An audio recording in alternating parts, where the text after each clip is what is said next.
Kenapa? Pertanyaannya tadi, kenapa kok masih banyak yang kekeh? Masih banyak yang bertahan di situ.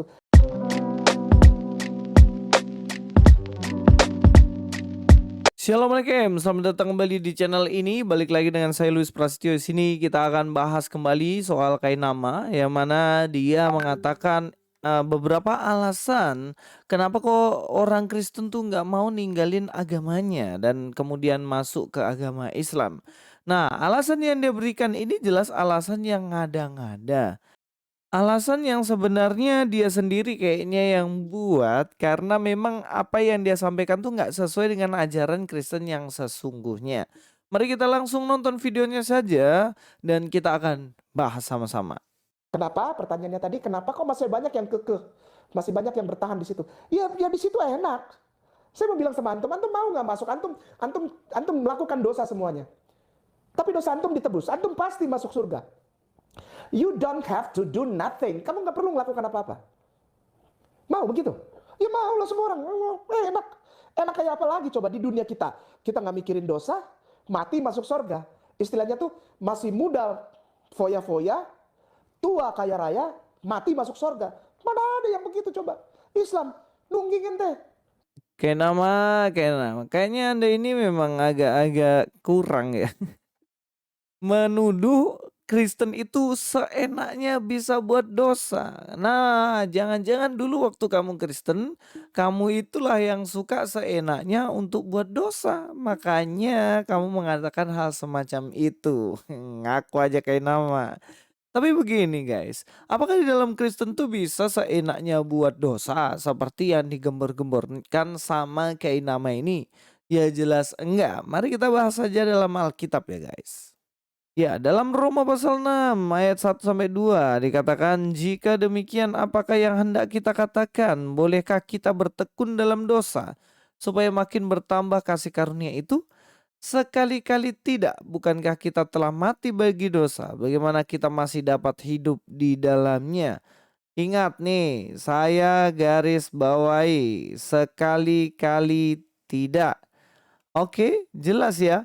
Bagaimana sebenarnya tidak seenaknya kamu bisa bikin dosa sekalipun kamu sudah diselamatkan oleh Kristus, bukan berarti kamu bisa seenak udel sendiri, seenak jidat lo sendiri untuk buat dosa kayak nama. Ya nggak tahu waktu kamu masih Kristen mungkin kamu buat dosa seenaknya kali ya. Tapi sebenarnya dalam ajaran Kristen nggak gitu juga. Bukan berarti ketika engkau diselamatkan maka kamu boleh seenaknya buat dosa. Kita lanjutkan lagi. Ya, dikatakan dalam Galatia 5 ayat 13, saudara-saudara memang kamu telah dipanggil untuk merdeka. Ya, perhatikan ya. Dipanggil untuk merdeka, tetapi janganlah kamu mempergunakan kemerdekaan itu sebagai kesempatan untuk kehidupan dalam dosa. Melainkan layanilah seorang akan yang lain oleh kasih. Jadi kata merdeka nih. Dan kemudian mempergunakan kemerdekaan itu sebagai kesempatan untuk kehidupan dalam dosa. Jangan, perhatikan. Jadi di sini walaupun kita sudah dimerdekakan, maksudnya dimerdekakan ini apa? Maksudnya adalah dimerdekakan dari hukuman dosa. Jadi semua manusia yang berdosa ini pasti menerima hukuman dari Tuhan. Tetapi ketika manusia yang berdosa sudah dilepaskan dari hukuman atas dosa itu namanya orang merdeka. Sama dengan orang yang sudah diselamatkan. Orang yang sudah merdeka berarti orang yang sudah diselamatkan dari hukuman neraka. Tapi bukan berarti ketika kita sudah dimerdekakan, kita bisa mempergunakan kesempatan itu untuk berbuat dosa, nggak gitu. Jadi jangan mentang-mentang, oh saya sudah diselamatkan, Yesus mati pasti masuk surga. Terus kamu bawa motor angkat-angkat ban seenaknya dan kemudian kalau jatuh kepala duluan, nah, kepala pecah, nah, bagaimana? Apakah itu yang harus dilakukan sebagai orang Kristen sejati, yaitu memanfaatkan kesempatan karena kita sudah diselamatkan kemudian kita bisa mempergunakan untuk berbuat dosa. Ya nggak gitu pakai nama. Bukan berarti ketika kamu Kristen kamu boleh korupsi seenaknya. Ketika kamu Kristen kamu bisa selingkuh seenaknya, nipu sana nipu sini, nggak gitu. Makanya kalau belajar Kristen belajar baik-baik. Jangan cuman tahu sepenggal dusta saja, sok taunya itu udah kayak gunung-gunung gitu. Nah, kita lanjut lagi dalam 1 Petrus 2 ayat 16. Ya, di dalam ayat ini dikatakan, Hiduplah sebagai orang merdeka dan bukan seperti mereka yang menyalahgunakan. Nah, dengar nih. Menyalahgunakan kemerdekaan itu untuk menyelubungi kejahatan-kejahatan mereka, tetapi hiduplah sebagai hamba Allah. Jadi jangan dipakai untuk menyalahgunakan kemerdekaan itu. Nah, kalian tahu ya, biasanya kayak gini. Jika ada orang yang divonis bersalah, contohnya, divonis bersalah 2 tahun, kemudian diberikan kesempatan untuk membuktikan diri setahun, contohnya 1 tahun penjara, 1 tahun suruh pulang. Kamu merdeka, kamu tidak dipenjara. Lalu apa yang kamu lakukan? Apakah kamu akan berbuat dosa lagi? Kamu akan misal mencuri lagi? Atau kamu akan membunuh orang lagi? Ketika kamu diberi kesempatan untuk merdeka itu. Nah, tentu kan kamu tidak akan menggunakan kesempatan kemerdekaan itu untuk kembali membunuh orang supaya kamu masuk penjara lagi kan? Nah, sama dengan seorang Kristen sejati ketika dia diberi kesempatan merdeka diselamatkan, bukan berarti kamu sekarang akan melakukan dosa itu seenak udel sendiri, seenak jidat sendiri gitu loh. Nah, jadi konsep yang mengatakan ya orang Kristen nggak mau tinggalkan Kristen ya karena ya enak aja, mending tetap Kristen kan bisa bikin dosa seenaknya. Gak gitu cuy. Oke, kita lanjut ya. Kayak nama juga mengatakan bagaimana nggak perlu ada yang dilakukan. Pokoknya kamu selamat, nggak ada yang harus dilakukan. Sorry, dalam Kristen itu ada tanggung jawab orang percaya. Seseorang yang sudah diselamatkan dia memiliki tanggung jawab. Apa itu? Tanggung jawab untuk meneladani karakter Kristus dan juga menjaga kekudusan hidupnya.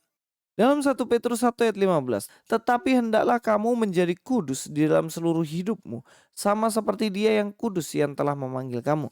Nah, jadi di sini ada satu tanggung jawab penting, yaitu harus menjaga kekudusan itu. Hendaklah kamu menjadi kudus. Jadi bukan berarti ketika kamu sudah diselamatkan kemudian kamu bisa hidup sembarangan. Karena hidup sembarangan sama dengan tidak menjaga kekudusan hidup. Jadi itu sudah melanggar ketetapan yang Tuhan mau. Itulah kenapa kita harus tetap menjaga kekudusan hidup itu. Mari kita lanjutkan lagi. Di dalam Filipi pasal 4 ayat 8, kita akan lihat dalam pasal 4 ini ayat 8. Jadi akhirnya saudara-saudara, semua yang benar, semua yang mulia, semua yang adil, semua yang suci, semua yang manis, semua yang sedap didengar, semua yang disebut kebajikan dan patut dipuji, pikirkanlah semuanya itu. Bahkan dalam Alkitab tuh suruh memikirkan sesuatu yang baik-baik. Seperti yang mulia, yang adil, yang suci. Apakah kita diizinkan untuk mikir sesuatu yang membuat orang lain celaka contohnya? Oke, saya pikir saya rancangkan supaya orang ini bisa celaka begini-begini, kan saya sudah selamatin. Jadi saya bisa mencelakai orang dengan kecerdasan saya. Enggak gitu, Bos. Dikatakan dipikirkan sesuatu yang baik, yang mulia, sesuatu yang luar biasa, dan sesuatu yang tidak mencelakakan orang tentunya. Dalam bagian ini juga kalau kita lihat di ayat yang ke-9 dikatakan, dan apa yang telah kamu pelajari, dan apa yang telah kamu terima, dan apa yang telah kamu dengar, dan apa yang telah kamu lihat padaku, lakukanlah itu. Maka Allah sumber damai sejahtera akan menyertai kamu.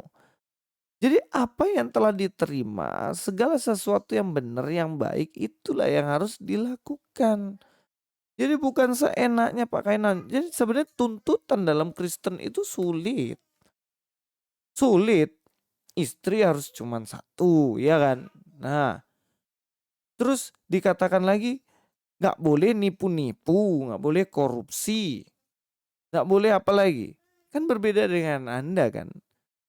Nipu sana nipu sini biasa aja, udah kayak minum air putih gitu. Tapi dalam Kristen nggak boleh, kamu menyebarkan Injil dengan tipu-tipu juga nggak boleh. Jadi banyak sebenarnya pantangan-pantangan yang dilakukan. Bahkan seorang pendeta hamba Tuhan, dia melakukan pelanggaran moral. Contohnya ketahuan mabuk atau contohnya ketahuan melakukan korupsi. Selesai. Melakukan bohong, selesai. Tarik dari jabatannya. Nggak boleh. Tapi kan nggak gitu juga. kalau Anda, kan gitu. Jadi jangan merasa kayak sulit banget aturan-aturan yang diberikan padamu dan di Kristen tuh gampang, makanya orang Kristen nggak mau pindah ke situ. Sorry bos. Justru aturan-aturan dalam Kristen itu menuntut seseorang yang sudah diselamatkan itu untuk menjaga kekudusannya. Tentunya itu adalah sesuatu yang sulit. Kita lanjutkan. Dalam bagian yang terakhir, saya ingin membahas dalam Efesus 5 ayat 1. Sebab itu jadilah penurut-penurut Allah seperti anak-anak yang kekasih. Di ayat yang kedua dikatakan, dan hiduplah dalam kasih. Sebagaimana Kristus Yesus juga telah mengasihi kamu dan telah menyerahkan dirinya untuk kita sebagai persembahan dan korban yang harum bagi Allah. Hiduplah dalam kasih. Tuhan menuntut untuk kita terus hidup di dalam kasih. Jadi hidup dalam kasih yang mana kita ketika ada orang yang memusuhi kita, kita harus mengasihinya, bukan membalasnya, bukan mendoakan yang buruk baginya, tapi harus melakukan hal yang baik baginya, dan masih banyak hal yang lainnya. Jadi hilangkan konsep berpikir bahwa orang Kristen gak mau pindah dari agama Kristen karena suka-sukanya aja buat dosa gampang. Enggak bos, enggak gitu. Justru seseorang yang setia kepada Kristus, dia akan setia melakukan ketetapan-ketetapannya. Itu yang harus Anda pikirkan. Begitu saja dulu dari saya. Mudah-mudahan video ini mencerahkan pemikiran Pak Kainama dan semua orang yang salah tentang berpikir tentang Kristen. Sampai ketemu di video selanjutnya. Luis Prasetyo di sini. God be with you all.